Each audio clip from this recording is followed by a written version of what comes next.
करती हूँ। Indian research scholar एक ऐसा प्लेटफॉर्म है जो रिसर्च से संबंधित व समसामयिक मुद्दों पर लेक्चर्स का आयोजन निरंतर कर रहा है।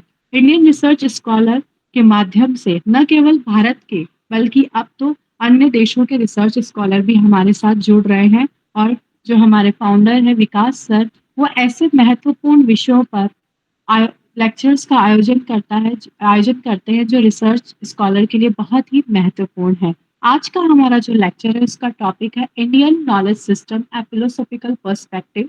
इस लेक्चर इस लेक्चर के लिए हमारे मध्य में उपस्थित है professor Indra Narayan Narendra Singh, department of Buddhist study, faculty of arts, Delhi. Sir, मैं आपका बहुत-बहुत स्वागत करती हूँ इस महत्वपूर्ण विषय पर व्याख्यान हेतु।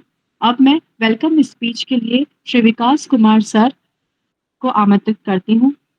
Shri Vikas Kumar sir. Thank you so much, Asa madam. It is a great privilege for me, and it is a wonderful opportunity for the Indian Research Scholars Association that Professor Indra Narayan Singh sir has accepted our invitation. So I convey my best regard to Professor Indra Narayan sir, and good evening to all participants. So, as we all know that the Indian Research Scholars Association is a leading platform of the Indian research scholars, and in this platform we have always organized the contemporary topics related lecture series. So in this series we have invited to Professor Indranayan Singh sir, and sir has also selected very contemporary and relevant topic for the Indian research and for the Indian research scholars. I want to quote the quotation of the Professor Ananta Kumar Giri sir. The contemporary crisis is a crisis of the particular medulla civilization or civilization model, that of the Western capital modernity. So as we all know that our knowledge, our thinking, our academic orientation towards the Western centric. So in this series, because sir will be delivered his lecture on the philosophical perspectives, so we will be learn a more aspects, values and contemporary issues regarding the Indian knowledge system. So I would like to welcome to Professor Indranayan Singh sir, and I would like to welcome to Asaraj Purohit madam, co-convener Sakshi Singh, Devendra Yadav, and Ankita Sukla, and I would like to welcome all the participants who have joined from different universities and colleges. So I will not take much and more time. Again, I want to invite to Asa madam for the further proceeding. Thank you. Thank you sir. आज का जो topic है Indian knowledge system ए philosophical perspective, ये बहुत महत्वपूर्ण है।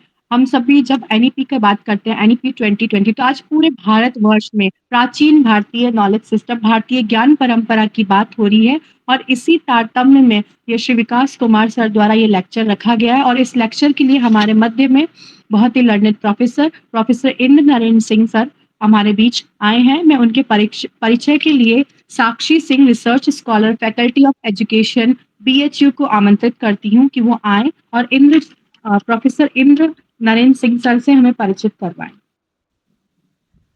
Thank you, ma'am. Good afternoon, everyone. I'm Sakshi Singh from Faculty of Education, BHU, and I'm here for the brief introduction of today's speaker, sir. Indra Nayan Singh, sir, is working as a professor in the Department of Buddhist Studies, University of Delhi. Sir has completed his PhD in Buddhist Studies from University of Delhi itself. and sir has a specialization in Buddhist philosophy, logic and epistemology, Tantra and Mahayana, and Theravada.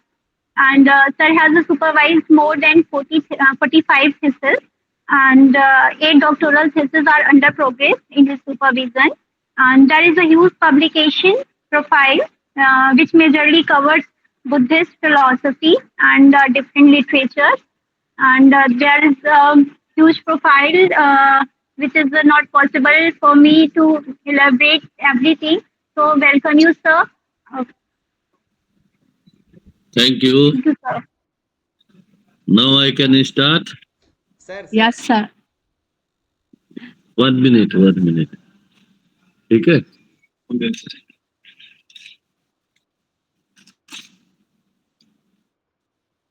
One minute. Within 1 minute, I am starting. ठीक है?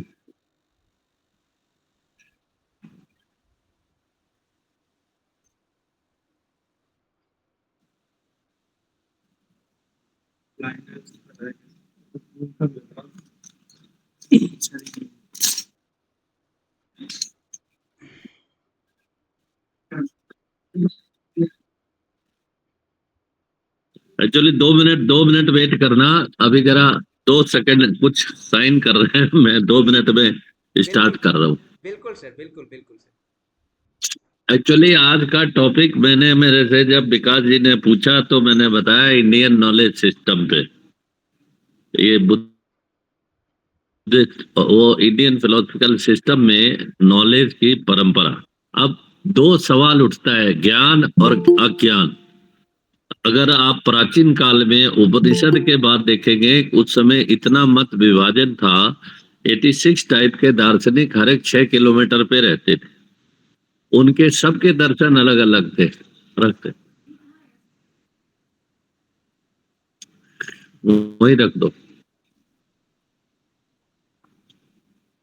भगवान बुद्ध जब आए उस काल में उन्होंने पहला he started with his speech, his teaching that knowledge has important role in the development of human being.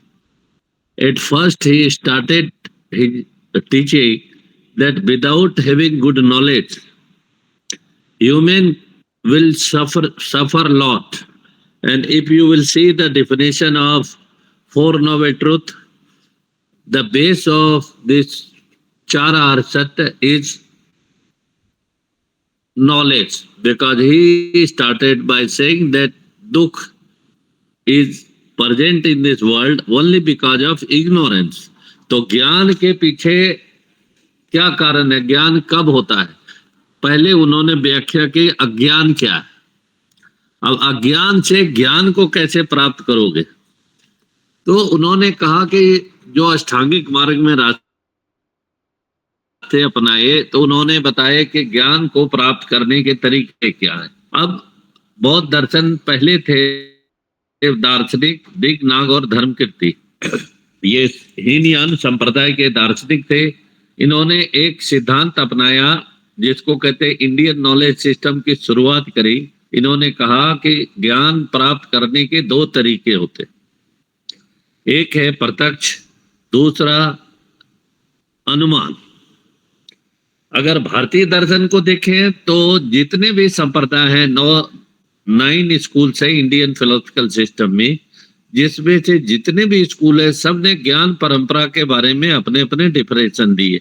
जिस चारवाक कहता है कि एक प्रकार का केवल प्रत्यक्ष इस धरती पे ज्ञान प्राप्त करने का तरीका है. कि बौद्धों का मानना है कि ज्ञान प्राप्त 2 तरीके से हो सकता है, एक प्रत्यक्ष से, एक अनुमान से. इस पे बहुत बड़ी परमाणु समुच्चय, परमाणु वार्तिक, ये सारे ग्रंथ दिगनाग और धर्मकीर्ति के द्वारा लिखे गए. दिगनाग ने कहा कि प्रत्यक्ष है क्या. उन्होंने प्रत्यक्ष की परिभाषा दी. प्रत्यक्ष की परिभाषा ये थी उनकी, प्रत्यक्षं कल्पना पूर्णं नाम जत्यादि संयुक्तम means perception is a knowledge which is free from name, universal, etc. जो प्रत्यक्ष का ज्ञान वह ज्ञान है जो नाम जाति संज्ञा से विरहित ज्ञान है, उसे प्रत्यक्ष का ज्ञान कहते हैं। उसके बाद धर्मकीर्ति उनके समकालीन थे, उन्होंने कहा प्रत्यक्षं कल्पना पोडंग अभ्रांतम means perception is a knowledge which is free from error, मतलब भ्रांति से जो मुक्त होगी वही ज्ञान प्रत्यक्ष का ज्ञान कहलाता है। तो दिग्नाग ने कहा कि प्रत्यक्ष 4 प्रकार के होते। किस प्रकार के होते हैं? प्रत्यक्ष जो है, पहला कहते थे योगी प्रत्यक्ष, मानस प्रत्यक्ष, स्वसंवेदन प्रत्यक्ष, इस टाइप के 4 प्रकार उन्होंने बताए। और अनुमान के उन्होंने 2 प्रकार के बताए, एक स्वार्थानुमान होता है, एक प्रार्थानुमान होता है। स्वार्थानुमान जैसे मैं कहीं जाके कुछ चीज देख के आके अपने करीब के लोगों को बताता हूँ कि मैं वहां गया था, ये देखा, और मेरे ज्ञान पे आधारित जो उनका ज्ञान होता है, मेरे ज्ञान जो मैं बांट रहा हूँ, उससे जो वो सीखते हैं उसको कहते हैं स्वार्थानुमान। प्रार्थानुमान कोई आके आपको कहता है कि फलाने चौक पे आग लग गई, आप उसके स्टेटमेंट पे बिलीव करते हैं, उसी को कहते हैं प्रार्थानुमान। अनुमान का दूसरा रूप है जो दूसरे के ज्ञान पे आश्रित रहता है। तो यहाँ जो भारतीय सिस्टम, दार्शनिक सिस्टम है, उसमें कहलाता है कि ज्ञान के जो प्रकार हैं वो क्यों हैं। ये इसलिए भारतीय दर्शन में 2 वर्ड बड़े प्रमुख हैं। एक कहलाता है परमा, परमा मीन्स होता है नॉलेज, दूसरा है Parman, Parman means validity of knowledge. तो ज्ञान एक होता है और दूसरा होता है ज्ञान की वैधता को करार करना। ये आधारित होता है ज्ञान की वैधता आपके ज्ञान के ऊपर। तो इस पे दिग्नाग और धर्मकीर्ति ने बहुत अच्छी किताब लिखी है। उसके बाद धर्मोत्तर वगैरह ने न्याय बिंदु टीका, ये सारी चीजें भारतीय ज्ञान परंपरा पे लिखी। अगर आप शुरुआत में जाएंगे तो आप देखेंगे कि भगवान बुद्ध जो भारत के जो सबसे बड़े दार्शनिक हुए, उनको दार्शनिक इसलिए कहते हैं कि उन्होंने कभी अपने आप को भगवान नहीं कहा। उन्होंने कहा कि मैं एक सिंपल उपदेशक हूं, जो मैं उपदेश देता हूं, शिक्षाएं प्रदान करूंगा। और वो दर्शन और तर्क के अगेंस्ट थे, मूर्ति पूजा के भी विरोधी थे। लेकिन ऐसी समस्या आई, उनके मृत्यु के पश्चाताप बौद्ध धर्म में दार्शनिक संप्रदायों का विकास हुआ। उसमें सबसे पहले आए सर्वस्तिवादी। सर्व अस्ति, सर्व का मतलब होता है एवरीथिंग, अस्ति मीन्स एग्जिस्टेंट, वाद मीन्स थ्योरी। सर्वस्तिवादी जो थे वो कहते थे everything is existent in this world, present future and present past and future, तीनों को एग्जिस्टेंट मानते थे। और इसी संप्रदाय में बाद में मत विभाजन हो गया, 2 संप्रदाय बन गए इसी में। एक हुए वैभाषिक जो विभाषा को फॉलो करते थे, दूसरे हुए स्वतांत्रिक जो भगवान बुद्ध के सूत्र को फॉलो करते थे। और उसी सूत्र को फॉलो करने वाले दिग्नाग और धर्मकीर्ति थे। और वैभाषिक के सबसे बड़े आचार्य थे वासुबंधु। तो वासुबंधु का मानना था कि बाह्य ज्ञान का ज्ञान हम किसी के द्वारा प्राप्त कर सकते हैं, प्रत्यक्ष के द्वारा भी, अनुमान के द्वारा भी। लेकिन उसका खंडन किया दूसरे संप्रदाय वाले ने, यानी स्वतंत्रिकों ने, और कहा कि बाह्य ज्ञान का ज्ञान जो अर्जित होगा वो हमेशा अनुमान के द्वारा होगा, प्रत्यक्ष के द्वारा नहीं हो सकता। इसी कारण इन दोनों में विभाजन हो गया। और इन लोगों ने धर्मों की व्याख्या करी। धर्म का मतलब यहाँ रिलीजन से नहीं है, धर्म का, क्योंकि अगर आप बुद्ध के प्रारंभिक शिक्षाओं को देखेंगे तो उन्होंने जो पहली शिक्षाएं दी थी, सभ्य संखार अनिच्चा, सभ्य संखार दुख, and third verse was there that sabbe dhamma anatta, and here dhamma words denote that dhamma means worldly objects। और उसी के फॉलोअर ने जब सर्वस्तिवादन ने धर्मों का व्याख्या किया तो उन्होंने कहा कि धर्म 75 प्रकार के होते। स्वतंत्रिकों का मानना है कि 43 टाइप्स के होते। उसके बाद और एक दार्शनिक स्कूल आया जिसको योगाचार कहते हैं, जिसका नाम बाद में विज्ञानवाद पड़ा। उनका मानना था कि धर्म एक ही होता है, वो चित्त धर्म है, और चित्त की प्राथमिकता को उन्होंने केवल रियल माना इस धरती पे, इसलिए उनको विज्ञानवादी कहा गया। और चौथे संप्रदाय आए माध्यमिक, जिन्होंने कहा कोई धर्म इस संसार में एग्जिस्ट नहीं करता, everything just like a zero.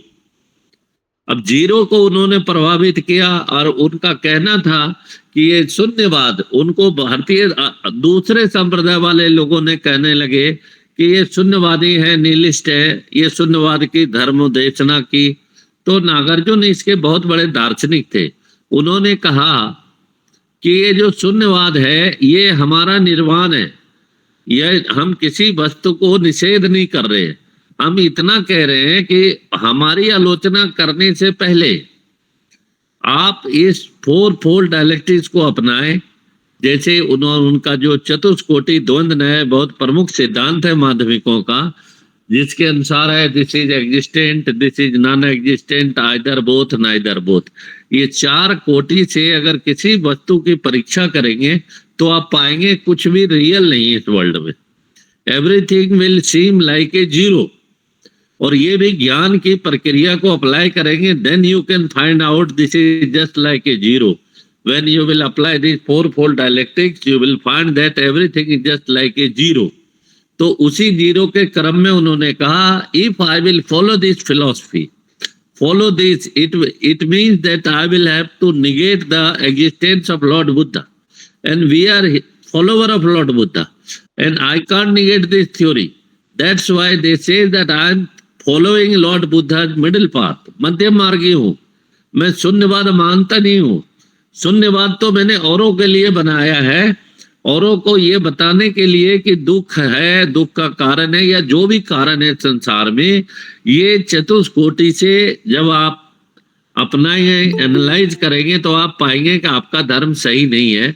जब आप ही सही नहीं हो तो आप हमारी आलोचना क्यों करते हो।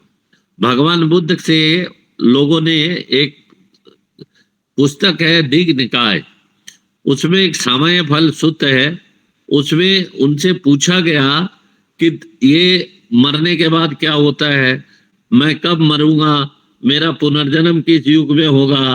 तो इस टाइप के 14 ऐसे अनआंसर्ड क्वेश्चन थे जिसका जवाब भगवान बुद्ध ने नहीं दिया। इसको लेके लोगों ने कहना शुरू किया भगवान बुद्ध को कुछ आता जाता नहीं था।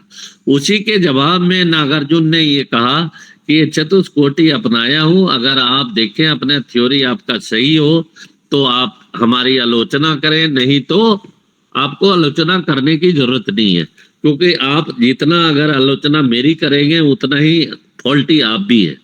और इस परिप्रेक्ष्य में अगर मैं बोलूं कि दुख क्यों था, तो भगवान बुद्ध पहले व्यक्ति थे जिन्होंने ज्ञान की बात करी।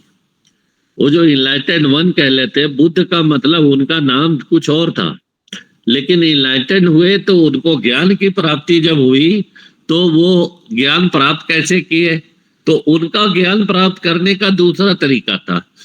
तो अगर ज्ञान प्राप्त दार्शनिक रूप से देखें तो दो टाइप के ज्ञान है बौद्धों को, एक अनुमान और सांख्य लोग 3 मानते, कोई 4 मानते, टोटल 5 टाइप के प्रकार मानते ज्ञान अर्जित करने के लिए, एक्वायर करने के लिए भारतीय दर्शन में 1 से लेके 5 तक। लेकिन बौद्ध कहते थे कि 2 ही है, और यही है भारतीय दर्शन में 2 टाइप की परंपरा थी। बौद्धों की परंपरा को परमान व्यवस्था कहते हैं, और दूसरों की व्यवस्था जो है वो परमान संपल व्यवस्था कहलाता है, क्योंकि परमान संपल व्यवस्था में ऐसा विधान था कि बाह्य ज्ञान का हम प्रत्यक्ष से भी ज्ञान प्राप्त कर सकते हैं, अनुमान से भी कर सकते हैं, कुछ लोग कहते हैं दोनों से कह सकते हैं। इसलिए उनकी व्यवस्था को परमान संपलव व्यवस्था कहा गया, और बौद्धों की व्यवस्था को परमान व्यवस्था कहा गया। यही कारण है कि दिग नाग और धर्म कीर्ति इतने इंपॉर्टेंट हुए कि बाद में रत्नाकीर्ति, शांत रक्षित, धर्मोत्तर सब ने इस पे टीका लिखी। और भारतीय ज्ञान की परंपरा की शुरुआत बौद्धों ने करी, चार्वाक ने किया। Charvaka was first man who started raising doubt उसके बाद भगवान बुद्ध ने किसी की आलोचना तो नहीं करी, लेकिन उन्होंने बताया कि ज्ञान कैसे प्राप्त करते। उनका अलग सिद्धांत था। वो कहते थे समाधि से ज्ञान प्राप्त होगी। विपश्यना एक मेथड है बौद्धों का। योग जैसे आजकल योग सिखाते, ये योग नहीं था। वो मेंटल स्टेट को कंट्रोल करके नॉलेज प्राप्त करने के यही कारण था कि उनको इनलाइटेड वन कहते थे। इनलाइटेड जिसने ज्ञान को अर्जित कर लिया। तो भगवान बुद्ध एक ऐसे भारत के भगवान बने बाद में, क्योंकि अगर आप भारतीय दर्शन देखें, भारतीय हिंदू धर्म देखें, तो हमारे जितने भगवान हैं विष्णु के अवतार 9 अवतार मानते हैं, उनमें से भगवान बुद्ध को भी एक अवतार माना गया।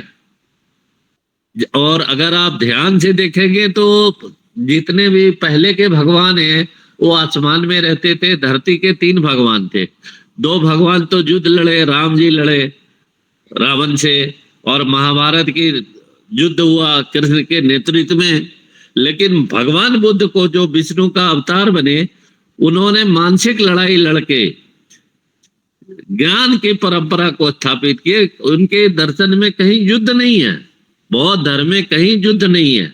आप यही देखेंगे राम रामायण पढ़ेंगे तो वो पूरा लंका दहन तक पूरी स्टोरी है।